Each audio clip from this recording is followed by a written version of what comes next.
Okay, welcome to Kelly. And I'm really fascinated by what you do. You work with women and specifically mothers, is that right? Yes. Can you summarize what is it that you help with? Yeah. So I basically help, specifically mothers, but any women that are high achieving. So ones that are ambitious and want more in life than just settling for a mediocre lifestyle and helping them to achieve their goals, but in another way than your average goal coach. I help these women reconnect with God and help them achieve these God-sized goals. And in that, you're setting goals that essentially you can't achieve without God coming in and moving in your life to make it come to pass. So it's very exciting. It's very different. But I specifically work with mothers simply because I am a mother. I've been a mother since I was 19, well, 20 years old. So it's all I really know as an adult is being a mother. Awesome. So that's so very interesting. Um, because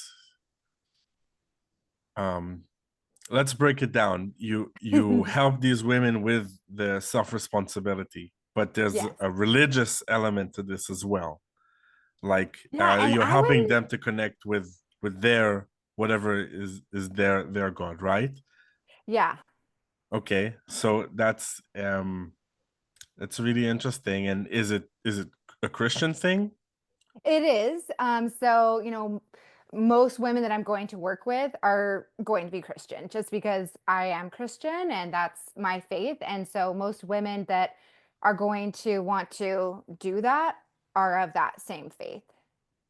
Mm-hmm. But I wouldn't even like say religious. Like religion and religious kind of refer to um, faith or systems that are all about traditions and man-made really systems and that is not what I'm about, and that is honestly like I repel that. I don't want to have anything to do with religion or religiosity because that is not, in my opinion, that is not what God is calling us to. God is calling us to a intimate relationship with him, to be close to his heart and to know him in this deep way that's not come to church on Sunday, read your Bible, make sure you pray, make sure you tithe, make sure you check off all the boxes.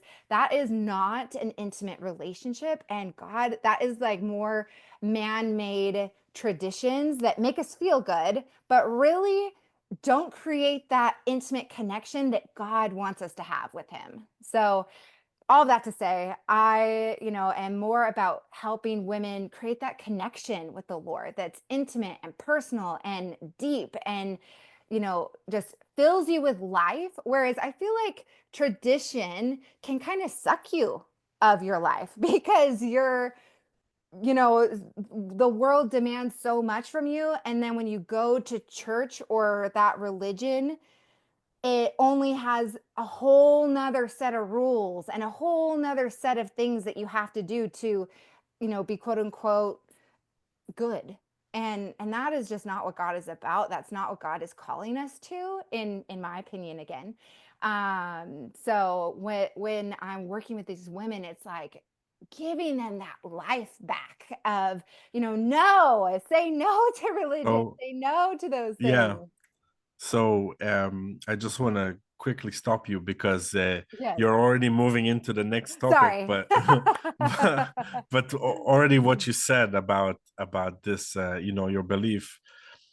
I just wanted to tell you that I'm not a religious person, but there's so much that I agree with you. It's so much that what you said is I know to be true, and it really resonates with me. And I'm not no, I'm pretty secular. right? And I'm Jewish Yeah. also. I'm not even Christian, Yeah. right? Um, but still, I feel that everything that you say is 100% correct and right. And I think that one of the problems with um, the organized religions, we don't want to bash anybody, but I Right. just something that I noticed, that I see, because I have traveled the States, I have traveled in many parts of the US. I know the people, and I know the traditional people, more traditional people, and I understand also the dynamic between the less traditional people. Like, there's a culture war in your country. There's Right. all the lefties and right, and all of that. So I understand all of that, and I get that. um I just resonate, and I see the same thing, but I see it from a different perspective, and I can Right. understand exactly what you mean, and I think that's really very important. And I think the main problem with a lot of organized religions is that sometimes you try to keep up with what everybody's expecting you, and you try to show like you are the most religious or the best Right. Christian more than you actually practice. That, I think, Mhm. is the problem with the organization, because every Christianity is based on a lot of very fundamental, deep, important things: love and caring Yeah. for other people. And yeah, that was just my thoughts on that. So you do that. You can please, give me your perspective, or we can talk about the women that you work with in regards to whatever feels correct to you. Yeah. So the, women that I'm working with, they're usually like women that, have this desire to reach these goals, or, have more in life than just being a mom or just being a homemaker. Or they're women that are like out there kicking butt and reaching these goals, but then it's kind of like you're reaching these goals, but it's not feeling fulfilling. It's still feeling like you're not fulfilled to the fullest, or like it should. And in my life, so I um, went to college. I did everything I needed to do to get my degree and reach my goal of graduating college and getting this awesome job. And I just remember when I got there, it was kind of like, this is it. Like, this is what I worked so hard for. And it just felt empty. And it honestly, when I left that job, I felt God was telling me, okay, this was your goal and was your idea, but now I want you to trust me and follow me. And when I made that decision, I walked away from the education that I was able to achieve, and that job, and went to a job that didn't require any education and had no guarantee of benefits or anything like that. But I felt like the Lord was leading me to do that. And so I pretty much jump shipped to this other job. And it was very risky because I was a single mom, and this other job had zero benefits, zero guarantee of anything. But I felt like the Lord was telling me, this is of me. Like, I'm asking you to do this. I'm here. And so I was like, all right, I'm all in. So let's go. And so I went for it. And I ended up working for that job for 10 years, 10 and a half years. And in that job, I was an entry level position when I started. And when I ended that, I was running the company as one of the corporate officers. So God was so in that. But all of that to say, that's kind of my life experience. So now I'm here helping women kind of navigate this. Like, yes, go out there and kick butt, reach those goals, but do it in partnership with the Lord. And not only will you achieve goals like you already are, but you're going to achieve even so much more, because you're going to have that fulfillment in that, because you'll know your purpose, your identity in with the Lord, being in alignment with Him. So that's the vision of, what I'm doing when I'm working with these women. So I I just think you're really amazing. And Thank you. um you're very brave. And I'm sure, you I think already that you could be a great role model for so many people in general, and women as well, men and women. It doesn't matter, because what you did is so hard, so scary. You overcame those barriers and those instincts that are telling you to stay safe. That's Right, like how we're programmed, but that's also not correct for a lot of us, right? And you did right. that anyway. So that's amazing. And I wish there was an easy way to get people to be themselves, to Right, stop with the bullshit, stop with the right, masks, stop people pleasing and being kind to other people way more than you're kind to yourself. Stop it. right, Just right, take care of yourself and do what you need to do. right. So yeah, I really respect what you did in your story. It's amazing. And please continue. How do you help these women? Yeah. So, the how is different for everyone.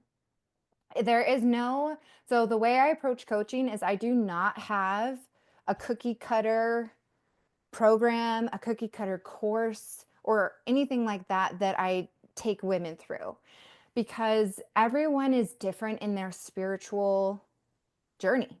And that is what it is. Your relationship with the Lord is a journey. You never arrive. As soon as you're like feeling like, oh yes, I like am understanding the Lord, I'm understanding all of this stuff, He peels back more layers, and it's like, oh my gosh, like I had no idea it's going to go even deeper. So every person is different in their, where they are at when they come to me. So it's kind of, in the beginning, discovering where each woman is at. Where are they? Have they started their journey, or are they, further down than others, and meeting them where they're at, and then building a plan off of that, and, focusing on intimacy with the Lord, focusing on limiting beliefs, focusing on lies that we've adopted as our identity, that most people don't even realize that they've adopted. And it's usually coming from, well-intentioned adults that maybe cared for us as we grew up, whether that was our parents or family members or coaches or teachers that have spoken things over us that aren't truth, and we just accepted. Like, for example, for like me, people when I was growing up, like, you can't, sit still, you can't chew gum and walk upstairs at the same time. You can't, just silly stuff. And, we can adopt those silly things as truth. And that is not, that number one, that's not okay, because those things need to be ripped out of your life immediately and then replaced with truth. And that's the beauty, is that in my belief, God designed us in the most beautiful way to be expressing our gifts in the fullness of our design. And those do not have limitations. The limitations that are on us are applied by other humans, essentially.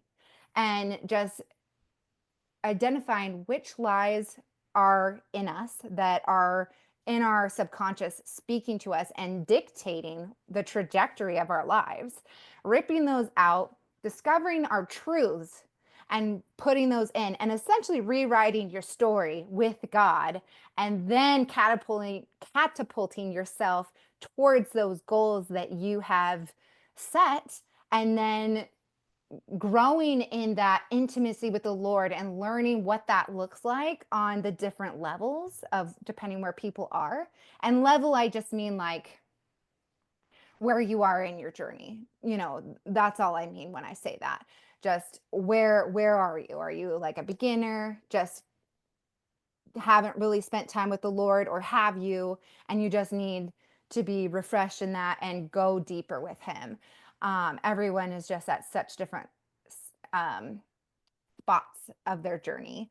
But coming alongside women and helping them just go deeper with the Lord and be risky, because in my opinion, when we are setting God-sized goals, it is almost disrespectful to the Lord if you're making these small goals that you think you can achieve without him. God is asking us to set these God-sized goals that he has to show up, or it's not going to happen, so that he can show up and show off in your life. And then you can share that as a testimony. And the word testimony in Hebrew says, do it again, God. And so every time you share your testimony, you're saying, do it again, God. And so I'm just like, don't hold yourself back. And I mean, we're all guilty of that. I'm guilty of that, of having these moments of being afraid of not reaching a goal, or being afraid of what happens if I don't, or being afraid of, what does it look like on the other side? But God is like, get out of the boat. I don't know if you've heard that phrase, but in the Bible, it talks about Peter being in the boat and taking Jesus's hand to get and walk on the water. And so sometimes people will say, get out of the boat.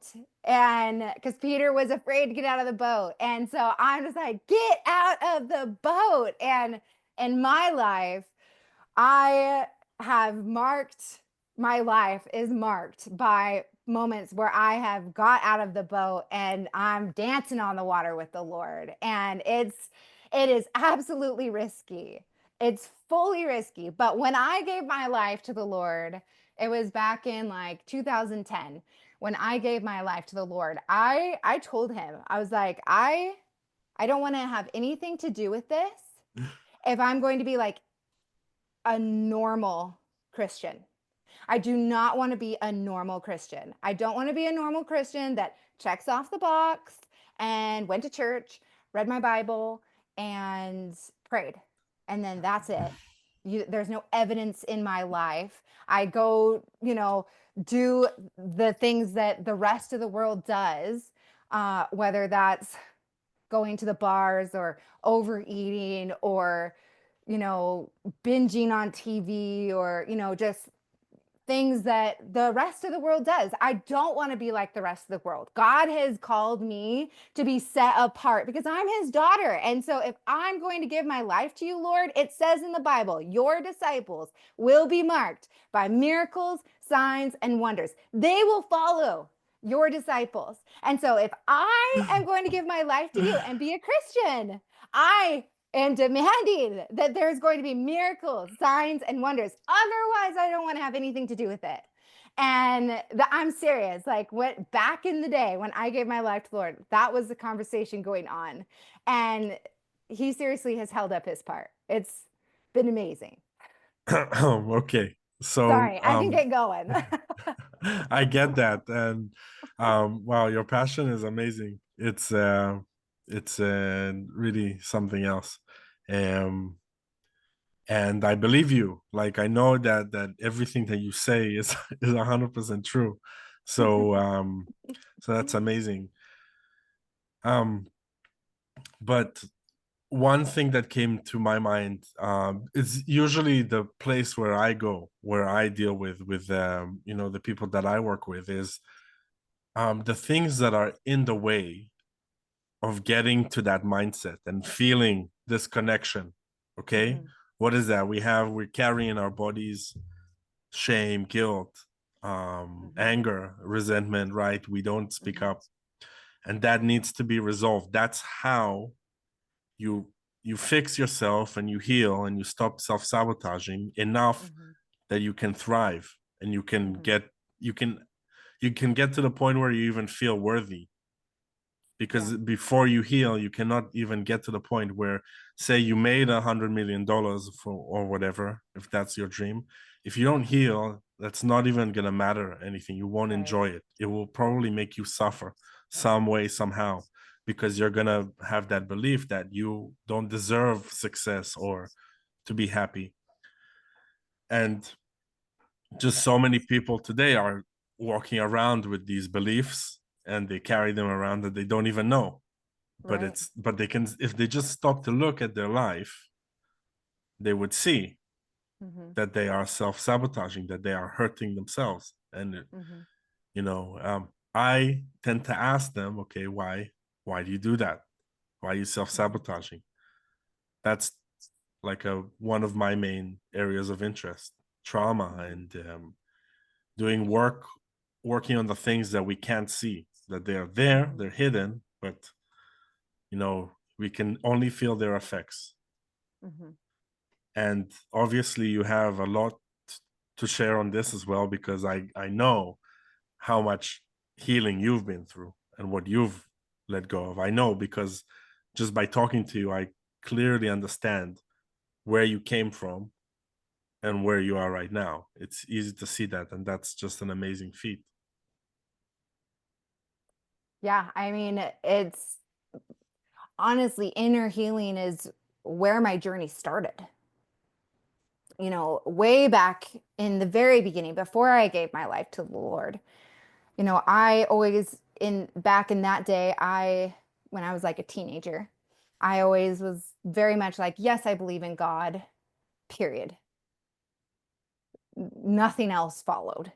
It was just, I believed in God. And then because of that, I was making choices that were pretty wild, which ended up in a consequence of me being pregnant at 19. And then I was, in that time, I was faced with like, okay, do I've always been pro-life. Do I have this baby? I was supposed to go play college soccer at a higher level university. And I was like, okay, so do I take responsibility and do I have this baby? Or do I make the baby pay for my irresponsibility and have an abortion?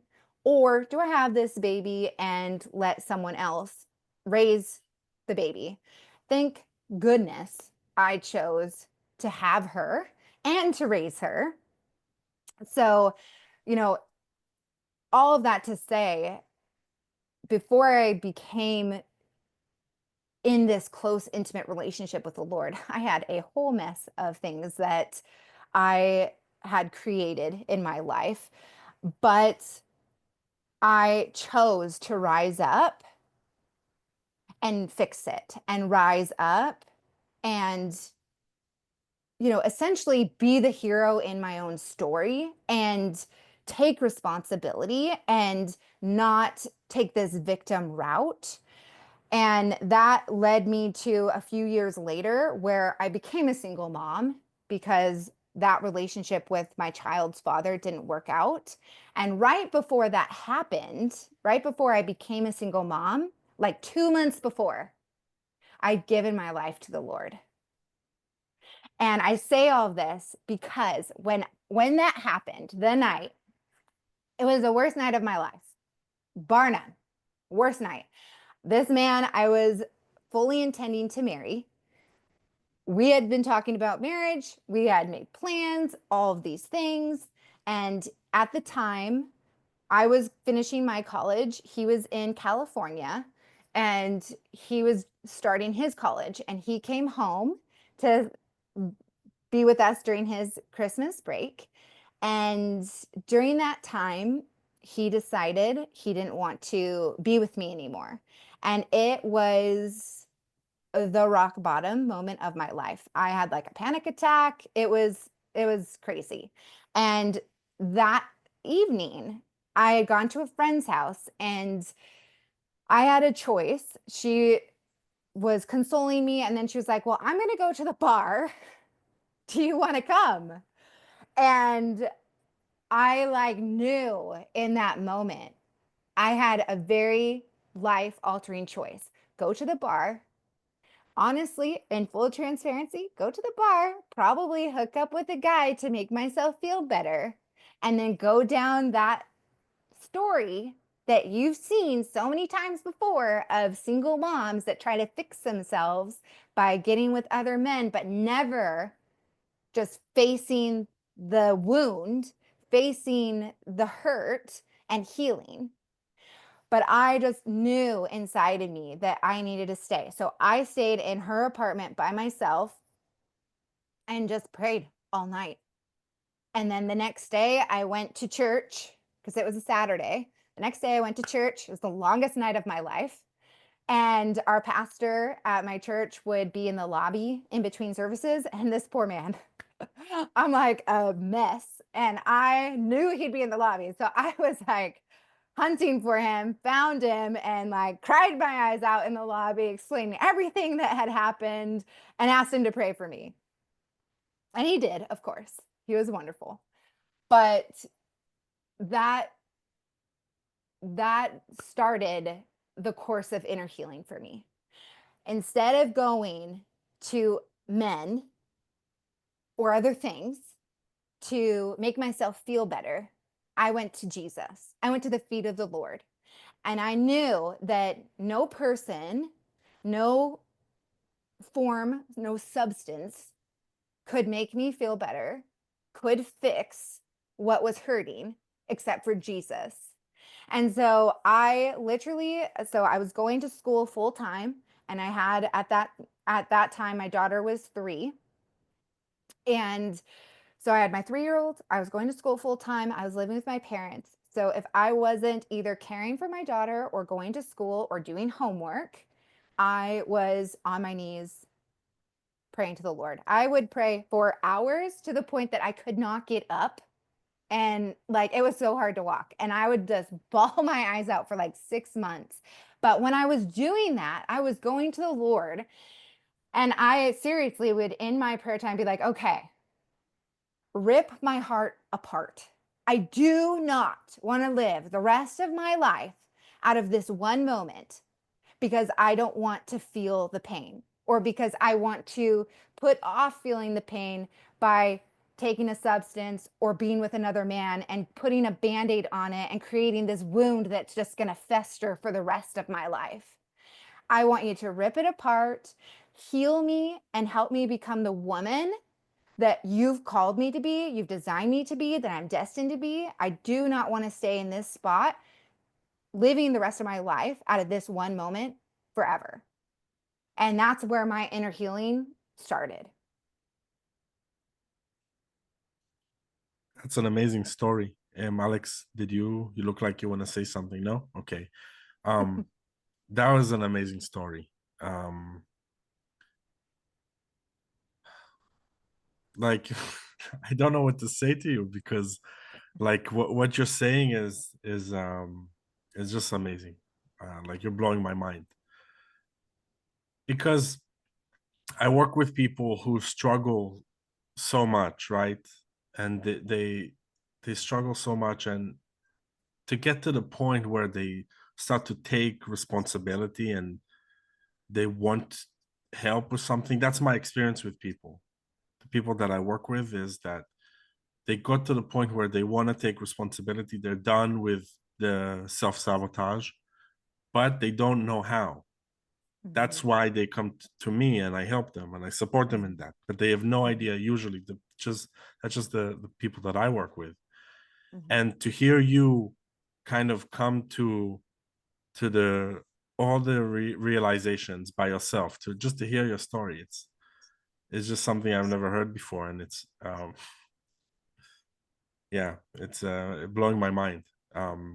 You basically healed yourself by by praying and getting into this state, you know, if somebody is more scientific and maybe they don't believe in all of this, but they can still appreciate that you did what is emotionally uncomfortable, and you kind of meditated and thought on the problems, or at least allowed something to come to your mind, like you remained open, waiting, Right. you gave it the space. It's either that, either one or the other. and and you just did it. You had the wisdom to not go drink because you knew, you just saw the future, right? That's a gift. And you had the wisdom to go out and do this. And yeah, it's an amazing story. And while I was listening to it, one thing came to my mind. And my question to you is, you're already so open, and I don't know what the limit to that is, but I'm personally interested. You know, you can maybe that's not what you want to do, but I'm just interested about this wound that you healed. Yeah. If it's okay, can you tell me how it happened, how it what hurt you? Yeah. So essentially the wound that like was needing healed was that, I was just, had made my daughter's dad like my everything. We had a very, which I now realize, unhealthy relationship. I was so codependent, like everything in my life altered around him. All my friends were his friends. After he broke up with me, honestly, I was just like, I don't even know what clothes to wear because everything is, well, what does he like? He likes this. And so I'm going to wear this, or he likes this color. So I'm going to wear this. And it was like, holy cow, what do I want? What do I like? And so all of that to say, I had made my world about him. And essentially in my, relationship that I have now with the Lord, I made, Jesus is my savior. And in that time, I had made him my savior, really. Like everything was about him. My whole life hinged on him. And so because of that, I was, just like so in love with him and all of the things. And so when he broke up with me, and I think too, I grew up not in a relationship, in a family where like I lived with my mom and my stepdad, and my actual biological father lived 2 states away. So I had a childhood wound from not having my father. And I was so attached to my dad. So I had that going. And then now I'm in this codependent relationship where I'm just like so attached to the guy because I have that father wound. Now he's just told me, yeah, I don't want to be with you, and fully rejected me. So now it's like spewing this wound of father wound and being rejected and not being with this person that I had thought was going to be with me the rest of my life. And to add a little salt to it, I didn't want my daughter to grow up the way I grew up. I didn't want her to be in a broken relationship, like have her parents separated. So I had all of those things really festering into one big wound. So that's where it was like, okay, let's heal this thing. Well, I was thinking about asking you specifically about your relationship with your father, but I didn't. Yeah. Hey, that's um okay. You can. yeah, but you brought it up because and the reason I thought about it is because so many women who do have these issues with men later in life, it's rooted in their relationship with their father, or a Right. wound around that. Because the way that, basically, my understanding is that the way that you see your father, that's a role model for what a man is supposed to be. And Hmm. so a lot of these women sometimes had a father that wasn't functional. They registered that dysfunction like this, that's what a man should be. And then they find a man like that, and of course, creates problems because Yeah. the guy isn't healthy as well. The guy Yes. is still dealing with his problems. He has not fixed them. Yeah. I fully So agree. I fully agree. And honestly, that man that I was with, he was for sure just like my biological father. Now, the funny thing is, the man I married, that I'm married to now, I'm not kidding you, is like exactly like my stepdad. The man that was there my whole life and was consistent and showed up. And like, thank God. Like, thank you for redeeming that in my life. And so, but it is so funny, like how that just happens. Like, if you're not careful and if you're not aware, you will marry that unhealthy father if you don't intentionally go after inner healing and then be aware. And I think ignorance traps a lot of people. yeah, they don't even want to talk about their wounds or what they've been through. They want to act like all is good and they're happy until they snap, until they Yeah. they hold it as much as they can, and then they Yeah. can't hold it anymore.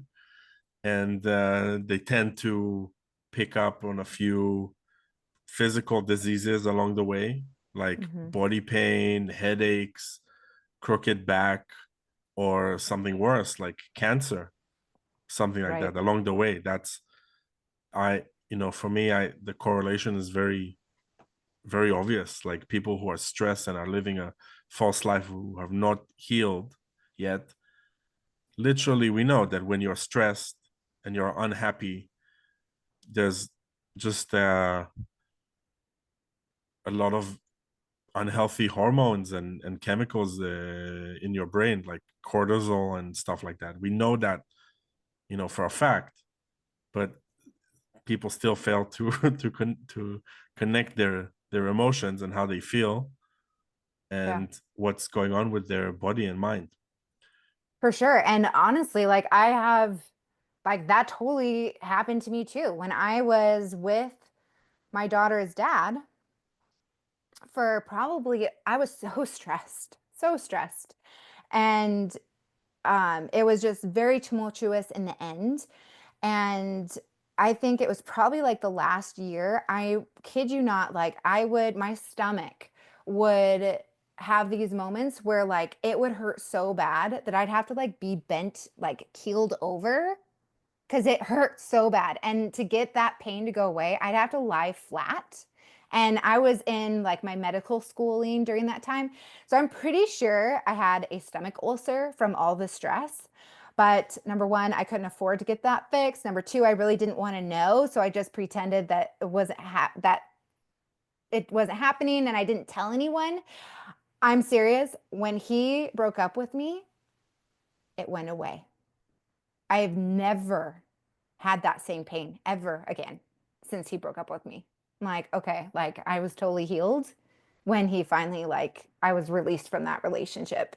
And, call that what you want, but I was absolutely healed by being released from that toxic relationship for sure. To me, it's obvious. Like, and whoever is really like refusing to hear you and refusing to believe, that's okay. I mean, if Right. it's not for them, it's not for them. We can't do any. We're like talking plain as day to people. We're telling them you Yeah. need to heal, Yeah. right? Yeah. And what are they answering back? How many followers do you have on Instagram, Right. or what's your bank account Yeah. like, Or or how long is it going to take? yeah, yeah. It's like, what? No. Yeah. Haley, And you Uh, you said something interesting before a long back about other humans are limiting us, right? yeah. And I really resonated with that a lot. So how do you suggest people do to be unlimited, basically, to be limitless, while we Yeah. are surrounded by all other humans? Like, so I know the answer, but what would be the answer from your perspective? Yeah, I feel like there's a few things you could do, really. But I think the number one thing is that you need to discover who you are and your truth. Because if you don't know who you are and you're not grounded in your truth of who Kelly is, then I'm going to be pushed around by what other people say. Every new opinion, every new thing doesn't mean that I can't continually like improve those truths, because they do with time. But I know that I know that I know who I am, and I'm grounded in that truth. And that releases me from anyone else's opinions and perspectives, because that's what those limitations are. And I know what I can do because I know who I am. And if you know who you are, it does not matter what other people, what their beliefs are or what they're trying to put on you. So that's number one.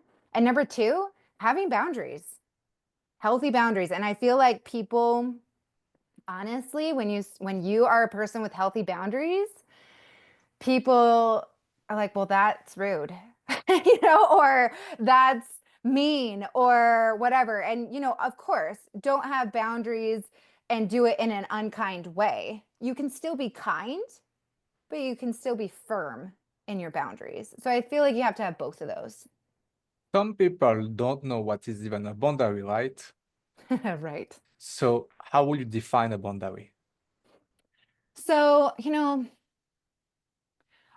I would say a boundary is, creating a, I don't know if a guideline would be the best word, but creating a standard of what you're going to accept, what you're allowing people to, how you're allowing people to show up in your life. That is a boundary. So, and that's what we're talking about, boundaries with people. So, a boundary with people is how I allow them to show up in my life. So, like, for example, my father, I have had to absolutely put healthy boundaries on my relationship with my father. Otherwise, I would constantly be hurt and constantly be a festering wound that never healed because of the way he acts. So, I have a boundary in place. Like, I, only, go over and allow him to be in my life so much. I don't allow him to just like show up and assert himself into my life when he wants to. It's very intentional when we are going to spend time with him. Because if it's not intentional, then that's how things get messy and I get hurt and all of those things because he doesn't show up. So that's one. There's another example of my grandmother, which is his mom, funny enough. She has done some wretched things to my daughter, and I've had to set a very firm boundary to protect her and to protect me. And a lot of people, that boundary honestly has ruffled quite a few feathers in my family. And, I am sad that it ruffles people's feathers, but I'm the one that has to live my life. And my job is to be the protector for my daughter. And if that hurts some people's feelings, that's okay. Because I'm not doing it to hurt people's feelings. I'm doing that to protect my daughter. And so you just have to have boundaries and be okay with people not liking them. And that's okay. They don't have to like them because I have to live my life and be accountable for my life at the end of the day, my choices at the end of the day, not them. They are responsible for their life. So I hope that answered your question. Yes, and it's very important what you said, that it doesn't matter who they are, if they are family, not family. If you love them, you don't love them, you still to respect yourself and set the boundaries even with the people you love. This is very important, and I think many people don't understand that, and they let their family kind of abuse them, because they Yes. think they can do whatever they want. Yes. Yeah. Okay, I'll just jump in quickly. About the boundaries.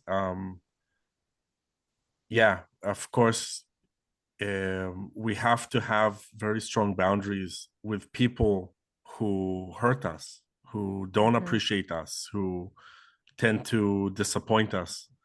We can't keep taking that forever. There's like a point and a time, Right. and for a lot of people, um, sorry, Alex, you have No, something to say? keep going. I will speak after. Okay, it's just a bit distracting. Um, where was I? About the boundaries. So it's yeah, we have to have these boundaries in place. But I want to share just a quick story about boundaries, because people don't fully, even with the description, they don't understand what it is most of the time. It's a foreign Sure. concept, because most people, they're just way too nice. They let people walk all over them too much, at Right. least. People pleasing. Yeah, a lot of people Yeah. are people pleasers, and so they don't have the concept of what is boundaries. And when I was much younger, I was a very nice guy, and I did allow people constantly to trample my. I had no boundaries. Um, I was way too nice and way too giving. And within my own learning and my own growth, I step by step started to put these boundaries, and it looked like in the beginning just telling people, I don't like what you're doing. And maybe in the beginning, sometimes I messed up and I was like overly emotional. I didn't do it right, but at least I did it. That's practice. And you Right. start to, and you're supposed to suck. Like, if you don't know how to do Yes. this, Yes. right? You've never And done it's this, and it's, okay to suck. It's yeah, okay. Yeah. exactly. It's okay. It doesn't, it, of course, you'll be more charming and more charismatic once you rehearse Yes. speaking your mind and saying what you really feel, especially if you're very nervous, right? Which I wasn't always nervous, but I just wasn't that good. And another part of it is that I didn't trust my own feelings, my own gut instincts. So when I wanted to stand up for myself, there was a conflict. Am I really being disrespected? Is this the right time to say it? Should I wait? Should I say it next time? Should I pull them apart and speak to them privately? All this conversation happening. Sure. That was then. Right now, like I manage a big group on Facebook, and there was one guy giving me, like, I instantly saw the pattern. He's intentionally trying to push, Oh, sure. and go against me, and I understood it. So I set one boundary. I warned him of the rules of the group. He, of course, escalated. So I was spot on. I gave another boundary. He escalated. In the end, I gave him a lot of leeway, but in the end, I had to remove him from the group. And he sent me the most nasty, most abusive voice message after. So I was spot on right. Like, and now I Yeah. fully trust my gut after practicing and really being bad at setting boundaries. Now I just, because I practice, I know when is the right time to say, and I know what to say. And that's a superpower. People respect you a lot more when you know how to talk, when you know how to stand up for Yes. yourself. People give you more. Yeah. It's really important for people to develop this skill. So that Yeah. was just the context I wanted to add. Yeah, that's so good. And, it goes back to even, we show people how we want to be treated by the way we allow them to treat us. So if we keep putting up with people mistreating us, we're just telling them, hey, that's okay. You can mistreat me. And unfortunately, I feel like, depending on where you're living, but I feel like the world does kind of put on this precedence that you need to just take it, and otherwise you're going to offend somebody. And no, you don't need to take that. No, you don't. You don't need to be unkind. You don't need to be mean, but you do need to be firm and stand up for yourself. Yeah, you Yes. need to be just as much as you're nice, you also need to be that much tough when it comes to. If you're really Yeah. loving and giving, you also have to be, you have to balance it out. Sorry, And Alex, that go is ahead. part of love. Yeah. I want to add one more thing before we wrap this up. It was about how do we become limitless, right?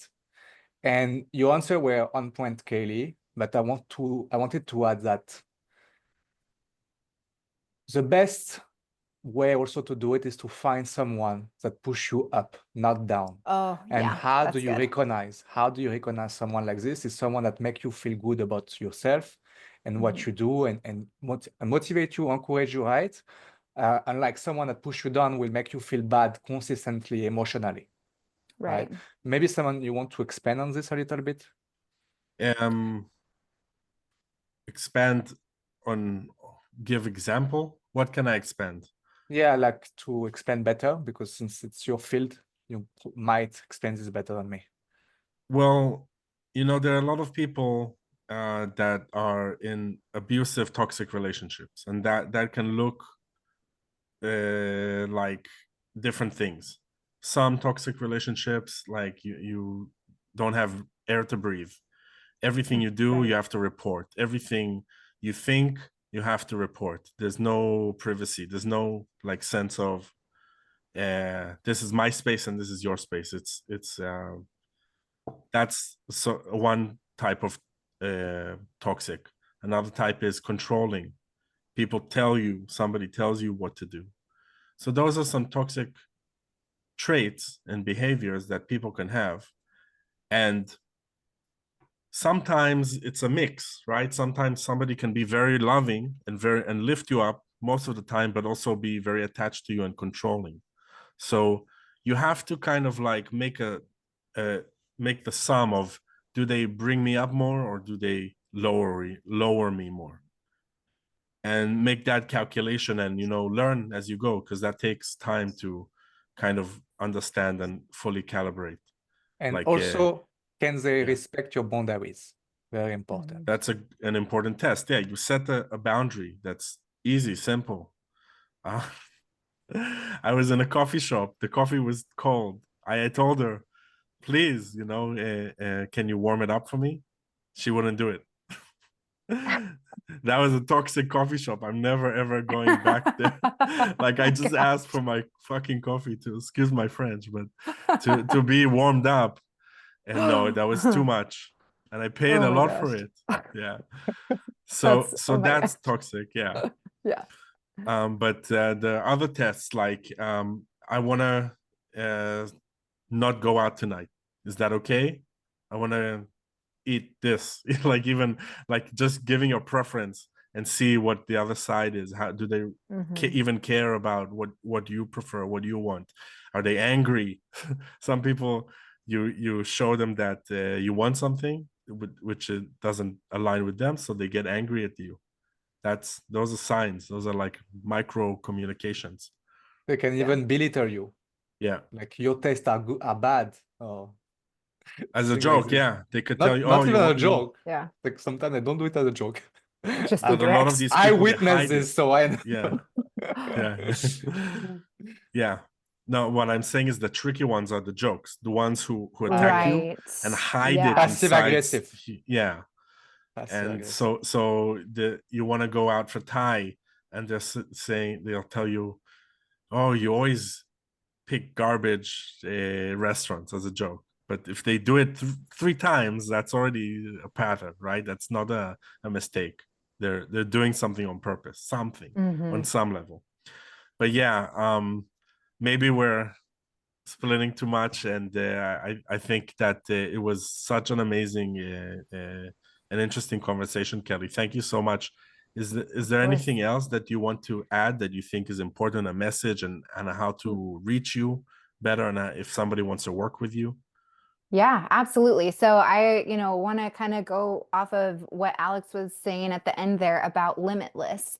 So to reach that limitless potential, you need a mentor. You need someone calling you up to the next level. You need someone championing you to your next goal, to the next level past that goal. And a lot of people can call it a mentor or a peer or whatever that looks like. But in our space, usually they're called coaches.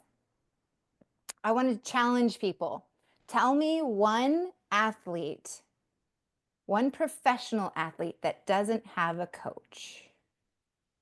How many coaches do professional athletes have? They've probably got a conditioning coach. They've probably got a flexibility coach. They've probably got, if they're a basketball player, they've probably got a coach for their shot, a coach for their defense, a coach for, they've got how many coaches? And yet, when we're in our regular lives, we don't think we need a coach. Really? You are going to start a business. You've never been a business owner, but you don't need a coach. You've tried to reach your fitness goal and you've never gotten it, and you've never reached it, and maybe you've been trying for 20 years and you don't need a coach. Everyone needs a coach, whether you're paying for them or not. And when I very first started my journey, I had so many people that were coaching me. I didn't call them coaches, they were mentors. I've had so many mentors over my life. And I just want to encourage people, even if you don't go hire a coach, whatever you're doing, whatever goal you're trying to reach, even if you don't have a goal you're trying to reach, go get a mentor in your life. It will change your life forever. Mentors and coaches are in our lives to draw the gold out of us and to encourage us and push us to the next level and see the things that we can't see through the blind spots, and call us to the paint, call us to the line, and call us out on our BS, because we are all professional BSers when it comes to our own stuff. We've all got the reasons why it doesn't work, why it didn't work then, why it's not going to work now, or why you didn't be accountable to what you said you were going to do. And that's what a mentor is there for, because you've got to talk to them. You're going to be held accountable to your choices, but also that person is there to cheer you on. It's hard enough to make it through every day in life cheering yourself on. So invite someone into your life to help you get to that next level. And if you don't know what that next level or that next goal is, hope you just grow in your communication or grow in where you're at right now, or to just, have someone to talk to and I would say it's something too, have multi-generational mentors in your life. I've had mentors that are my same age, 10 years older, 20 years older, 30 years older, and they're all speaking into my life at the same time. I would not recommend just having someone that's your age. Have a multi-generational mentor speaking into your life. But if you do have a goal that you're going after, specific, go find a coach. Don't go it alone. Just like Tiger Woods or Michael Jordan or any other professional athlete has millions of coaches they're working with, you need a coach. Just go get one. Not only athletes. Not only athletes. Right. Any elites, any business owners at the top, professional directors, anything, they all have coaches, everyone. Yes, and you'll see people that are these, multimillionaire, billionaires. What are the things that you would share with people that you did? And a lot of them will say coaching. I went and paid for someone to coach me, or they might not say coach, maybe they'll say I went and paid for a mentor, or they invested in personal development or professional development. They paid hundreds of thousands of dollars for that. So if those people are doing it and they have those results, trust the system. Go find yourself a coach you can trust. Invest in yourself by investing in the coach, and change your life forever. So I definitely think coaching is there is absolutely a place for it. I think that people's lives are changed when they can just trust, go all in. That's one thing I will say. I'm an all in, all out girl. I do not do in the middle. I'm either all in for something or all out. So if you go into coaching, go all in. Don't hold back, because you're just gonna trip yourself up. But if you are interested in working with me, if you're a woman, I only work with women. Sorry, guys. But you can find me on Instagram. My Instagram is at dare_2_roar, at dare to roar. I wanted to add something. You know, a lot of people value self-made people, like successful people, right? And I'm thinking about it, and they're not self-made. They all had mentors and coaches. Yeah, exactly. So I think there's a misconception here where people think, oh, they're self-made, they did everything by themselves. But actually not. And this is so ineffective to try to do everything by yourself. And because you need a lifetime of experience to kind of be successful. While if you hire a coach or a mentor, they give you this experience. And the more coaches or mentor you hire, the more different lifetime of experiences you have. Instead of having your own experience, you have now multiple experiences, which make you grow a lot faster. That's why it's smart to hire a mentor or a coach. So just what I wanted to add. Yeah, it's so beautiful because they've made the mistakes and now you don't have to make them. You get the fast track. Yeah. That's why it's important to have multiple coaches, not only one.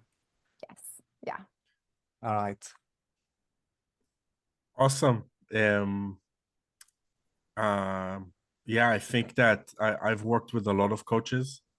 I've met a lot of coaches. Kelly, I know that you're an amazing coach. So if anybody's considering, do it. If you resonated with what you said, do it. Don't wait. That's my advice. And it was so interesting, Kelly. Thank you so much. Of course. Thank you for having me. It was a privilege. Thank you. Us too.